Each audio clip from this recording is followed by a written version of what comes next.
Okey, bismillahirrahmanirrahim. Assalamualaikum warahmatullahi wabarakatuh. Selamat pagi, salam sejahtera. Okey, jika mendengar suara saya, insya-Allah boleh tolong jawablah salam tu sebagai tanda saya tidak bercakap seorang-seorang kat sini. Boleh dengar? Boleh dengar cikgu. Okey, alhamdulillah. Luqman, macam mana? Apa khabar Luqman? Sihat? Alhamdulillah. Luqman dah isi borang belum? Ayu ni dia belum isi lagi. Dia takut vaksin. Dia takut cucuk ke? Dia takut vaksin? Tak tahu. Luqman dah isi borang? Ya. Dah. Awak slow je suara Luqman. Okey ke? Sihat ke?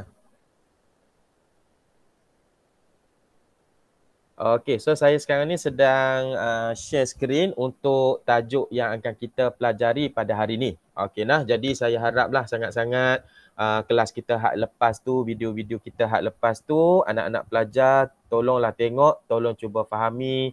Okey, kalau ada masalah bertanya. Okey, benda yang samalah diulang-ulang walaupun tak ada orang yang tanya. Okey, so untuk hari ni ada dua lagi sebenarnya subtopik yang tajuk garam, iaitu tindakan haba ke atas garam dan juga satu lagi analisis kualitatif. Tetapi mungkin analisis kualitatif tu kita tak sempat buat sampai habis lah. Sebab analisis kualitatif tu dia banyak yang perlu diingat, banyak perkara yang kita perlu sentuh dekat tajuk tersebut. Okey nah. Tapi untuk tindakan haba ke atas garam ni sebenarnya tak banyak. Okey nah. Jadi yang pertama overview dulu. Apa itu tindakan haba ke atas garam? Okey. Kalau tempoh hari kita dah belajar berkenaan kita nak sediakan garam. Jadi sekarang ni kita sudah ada garam.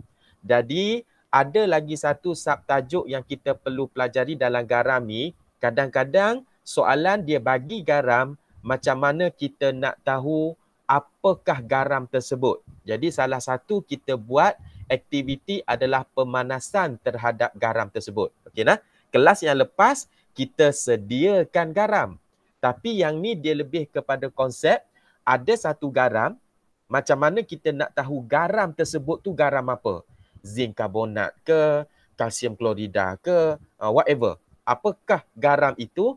Jadi salah satunya kita akan buat tindak balas terhadap garam tersebut dan tindak balas yang ada ini adalah tindak balas haba. Okey nah, tindak balas haba. Okey, salah satu cara nak mengesan apakah garam tersebut, kesan haba. Okey. Jadi untuk garam yang ada, kalau tempoh hari, kalau kita tengok takrifan garam adalah sebatian yang terhasil bila ion logam ganti ion hidrogen dalam satu asid. Asid dia banyak berakhirnya, contohnya asid sulfurik, ada ion sulfat dekat belakang. Asid hidroklorik, ini dua negatif. Asid hidroklorik ada negatif dekat belakang. Kita ada asid karbonat, karbonik, ada apa? Ada karbonat ion dekat belakang. Okey, kita ada asid nitrik. Okey, asid nitrik dia ada ion nitrat dekat belakang. Okey nah. Jadi apabila logam-logam tendang H keluar, masuk logam dekat sini, okey, jadi dia sudah jadi garam. Dan garam ni kita akan panaskan balik. Okey. Dan awak jangan risau untuk kesan haba, okey, untuk kesan haba, garam yang terlibat tak semua. Apa maksud tak semua cakap cikgu tu? Garam yang jenis sulfat dengan garam yang jenis klorida, bromida, iodida and the gang, okey, klorida, fluorida and the gang, dia tak terlibat dalam tindak balas haba ni.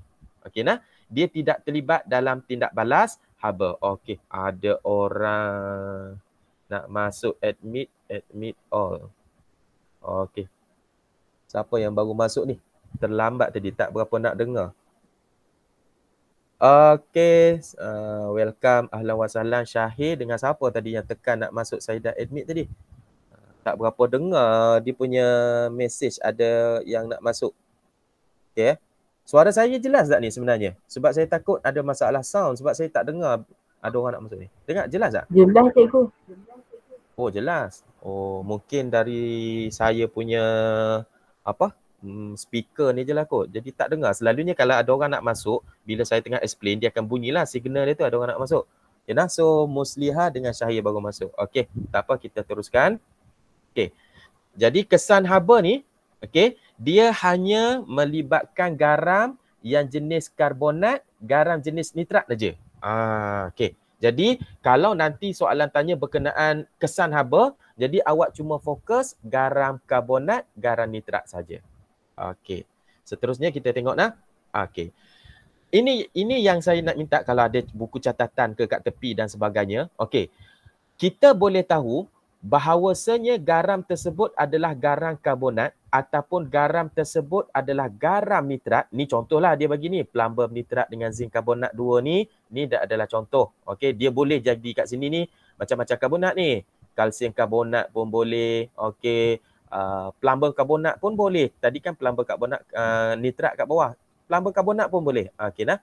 Nak bagi tahu bila garam karbonat yang dipanaskan, awak kena ingat ciri-ciri kita nak tahu yang bahawasanya garam karbonat dipanaskan adalah dia akan membebaskan satu gas sahaja, iaitu gas karbon dioksida.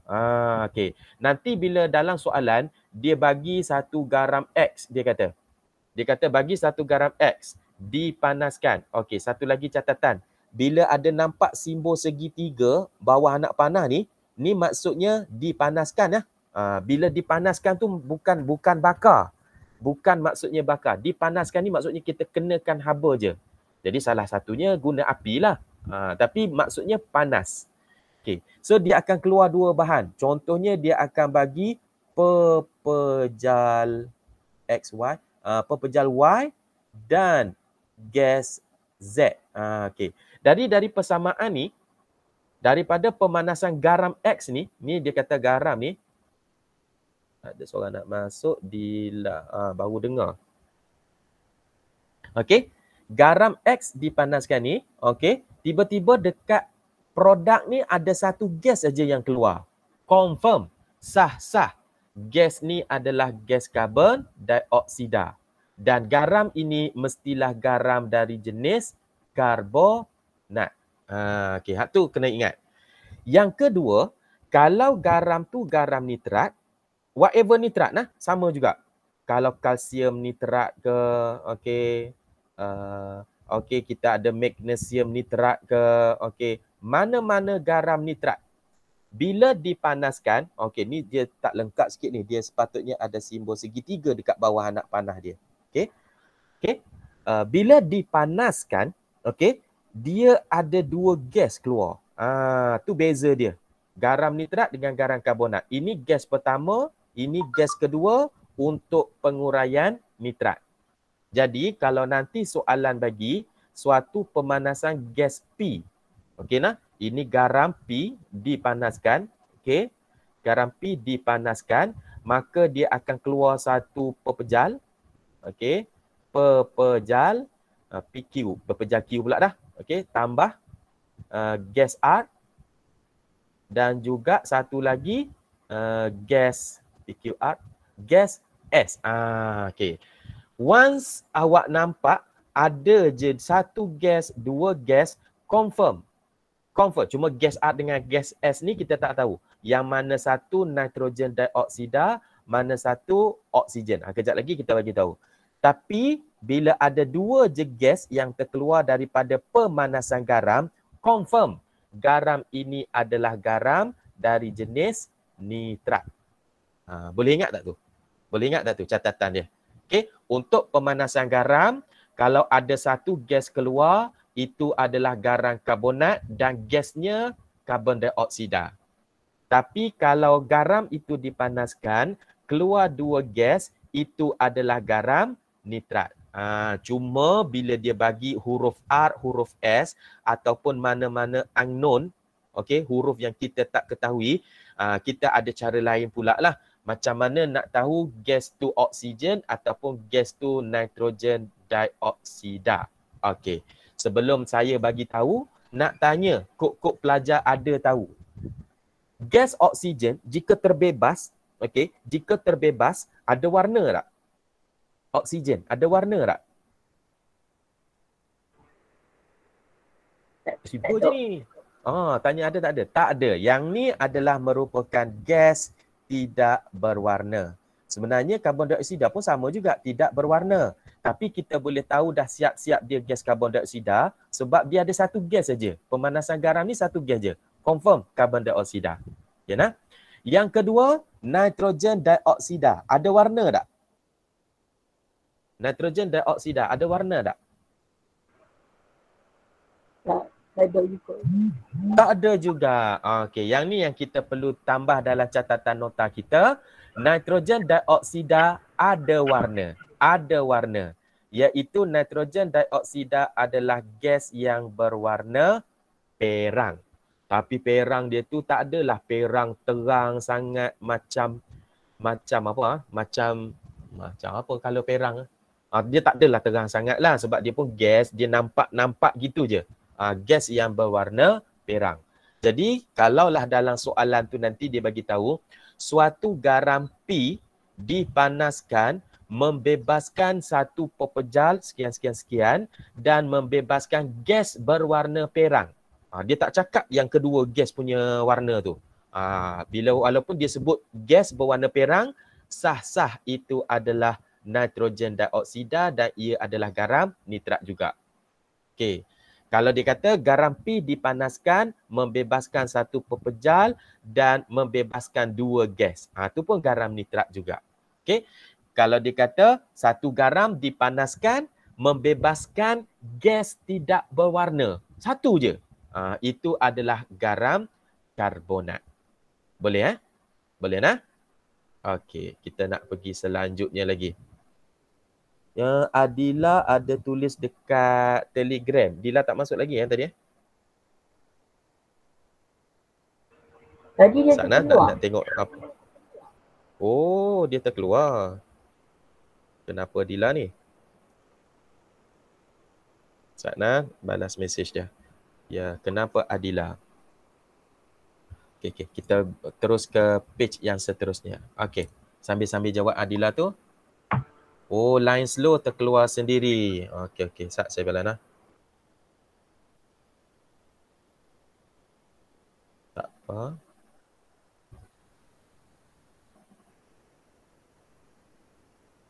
Sana.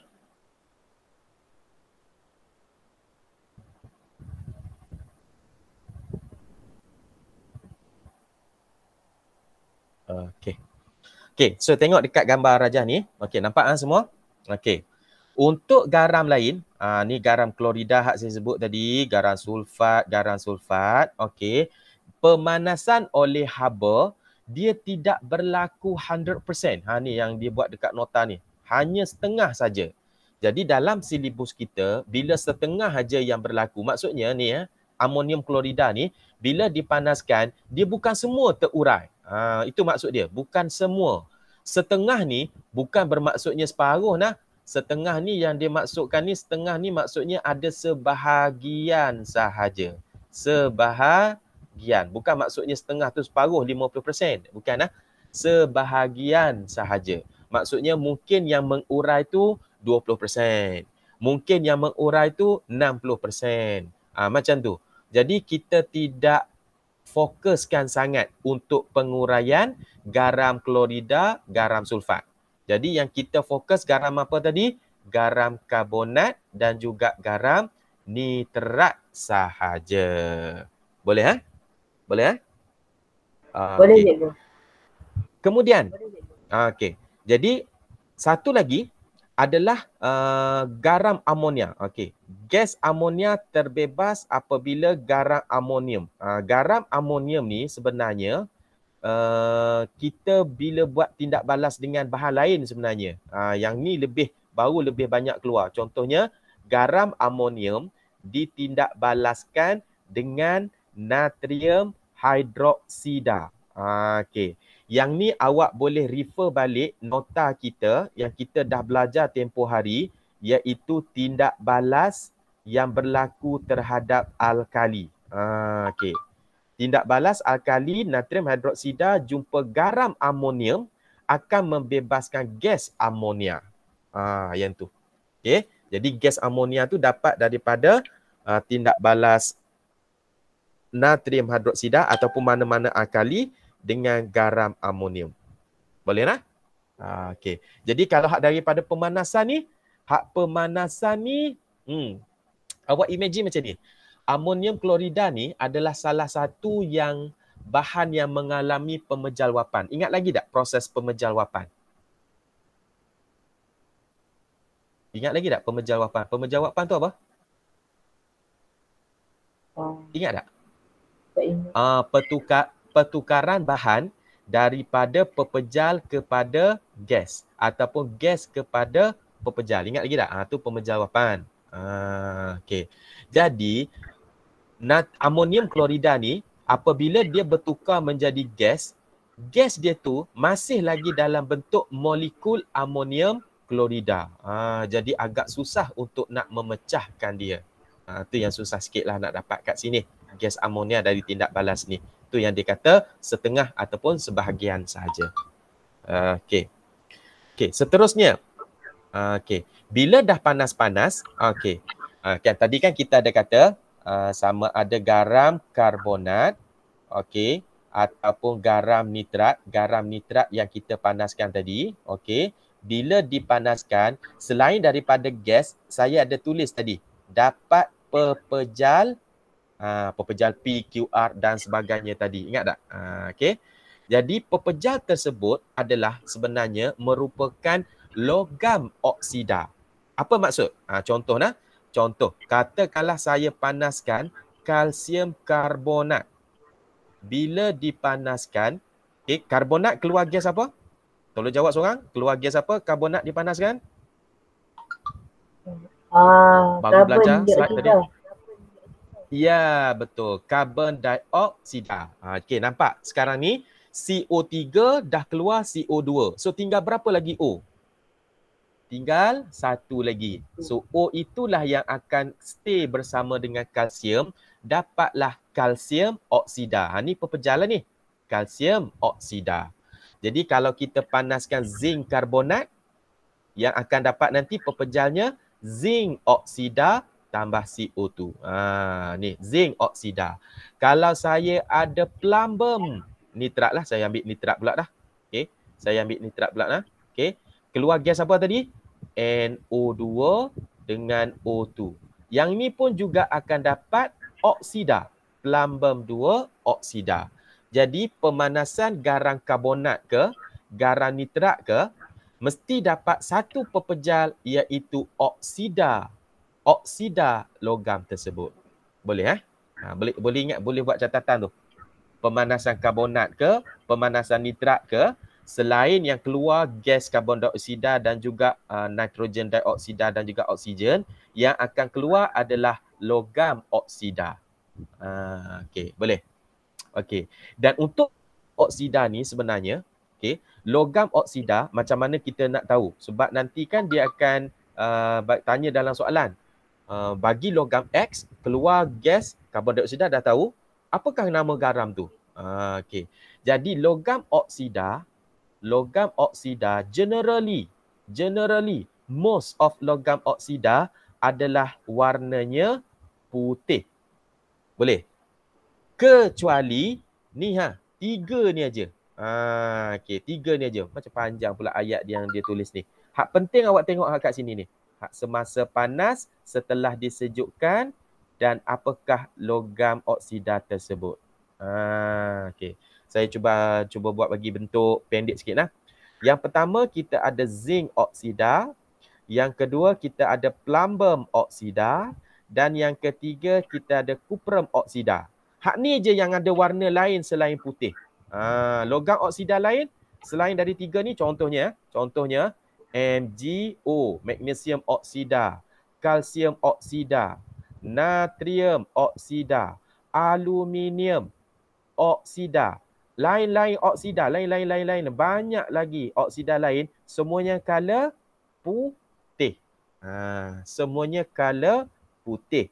Kecuali zinc oksida, plumbum oksida, cuprum oksida. Tiga ni aja yang ada warna. Dan warnanya mudah nak ingat. InsyaAllah mudah ingat. Cuprum oksida paling mudah. Tak kira panas, tak kira sejuk, warnanya adalah hitam. Okey, ni yang dia buat hitam ni. Cuprum oksida warnanya hitam. Tak kira panas, tak kira sejuk. Warna kuprum oksida. Okey. Plumbum oksida lain. Masa panas dia perang, masa sejuk dia kuning. Okey. Masa panas dia perang, masa sejuk dia kuning. Okey. Dan zinc oksida, masa panas dia kuning, masa sejuk dia putih. Okey. Jadi katakanlah ada soalan tanya nanti. Saya pergi ke slide kosong. Okey. Dan ya tadi? Ada nak salin apa-apa tak? Saya nak pergi terus tunjuk contoh. Hak ni okey dah? Okey dah ni? Boleh saya bergerak ke slide seterusnya? Kau ada apa-apa nak catat? Okey okey, kalau kita tengok kat sini. Dia bagi garam X terurai. Jadi garam X ni kalau kita tanya, apakah garam X? Memang tak tahu lah. Kita tak nampak apa-apa ciri pun kat sini. Okey. Jadi kita baca lagi dipanaskan. Okey, maksudnya penguraian oleh haba lah. Nampak tak dia tulis? Gas perang terbebas. Bila gas perang terbebas, gas perang ni gas apa tadi? Kita ada 3 gas je tadi. Karbon dioksida, oksigen ataupun nitrogen dioksida. Gas perang ni apa?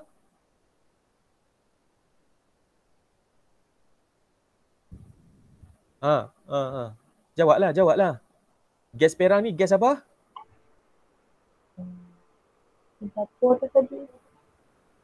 Tadi yang kita duk bincang awal-awal tadi tu. Kalau keluar gas color perang, gas apa dah? Gas apa dah color perang?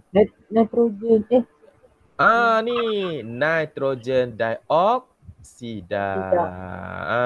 Okey. Jadi kita tahu dah gas perang tu confirm nitrogen dioksida. Kita dah boleh tulis siap-siap dah. Okey. Dan nitrogen dioksida dia akan ada pasangan gas dia yang kedua, iaitu gas apa? Kan dalam soalan ni dia tak cakap kan? Dalam soalan ni dia tak cakap ada 2 gas terbebas. Dia cuma cakap gas perang terbebas. Jadi bila kita tahu yang dia tu gas perang nitrogen dioksida, automatik ada gas kedua iaitu gas oksigen. Dan kita juga tahu garam X ini adalah sejenis garam nitrat. Sebab dia membebaskan gas nitrogen dioksida ni. Ada N dalam ni. Cuma nak tahu. Yang satu lagi ni. Pepejal yang terhasil ni. Baki pemanasan berwarna perang semasa panas dan kuning setelah sejuk. Hak mana tu? Perang semasa panas, kuning semasa sejuk. Apa tu? Plumbum oksida. Plumbum oksida. Jadi kita dapat sini sebenarnya plumbum oksida. Dan bila kita combine balik, dia pun tanya, apakah garam X? Ni soalan kalau dalam teknik menjawab soalan ataupun aras tanya soalan ni peringkat analisis ni. Maksudnya kita kena tahu gas perang tu apa dia. Okey, warna perang kuning-kuning sejuk semua-semua ni apa dia. Kita analisis dari sini, baru kita boleh jawab apakah garam X. So, apakah garam X sekarang ni? Kita dah tahu dia nitrat. Apa benda nitrat dia ni? Apa benda nitrat? Plumbum 2 nitrat. Boleh macam tu. Jadi jawapannya garam tersebut adalah plumbum 2 nitrat. Tapi kalau awak jawab macam ni salah. Kenapa pula cikgu? Dia soalan kata nyatakan nama. Ini adalah formula. Jadi awak bila minta nama kena eja, iaitu kena tulis ejaan dia plumbum 2 nitrat. Ni baru jawapan sebenar. Ni baru jawapan sebenar. Boleh tak? Okey. Saya ulang sikit lagi contoh ni. Garam X pada awalnya ni kita tak tahu. Tak tahu langsung. Garam X terurai bila dipanaskan. Nyatakan nama garam X. Confirm tak boleh jawab. Sebab tak ada maklumat langsung. Okey. Tapi bila dia kata daripada pemanasan ni keluar gas warna perang terbebas. Ni kita dapat maklumat ini adalah gas nitrogen dioksida. Okey nah. Walaupun dia tak cakap gas kedua keluar, kita automatik tahu. Yang kedua mesti gas oksigen. Boleh? Dan kemudian maklumat yang seterusnya dia bagi Baki pemanasan, perang semasa panas dan kuning semasa sejuk, itu adalah merujuk kepada plumbum oksida. Maka kita combine plumbum, nitrogen semua-semua ni, maka garam yang asalnya X tu adalah garam plumbum 2 nitrat. Boleh nah? Okey. Jadi sebelum pergi ke slide seterusnya, saya nak awak tengok juga ni. Okay. Ada satu maklumat tapi kita tak pakai pun kat sini. Maklumat dia kata apa? Gas perang tersebut menukarkan warna kertas litmus biru lembap kepada merah. Apa maksud? Ada sesiapa boleh terangkan apa maksud? Gas perang ni menukarkan warna kertas litmus biru lembap kepada merah. Apa maksud? Ni ya, gas ni ya. Apa maksud?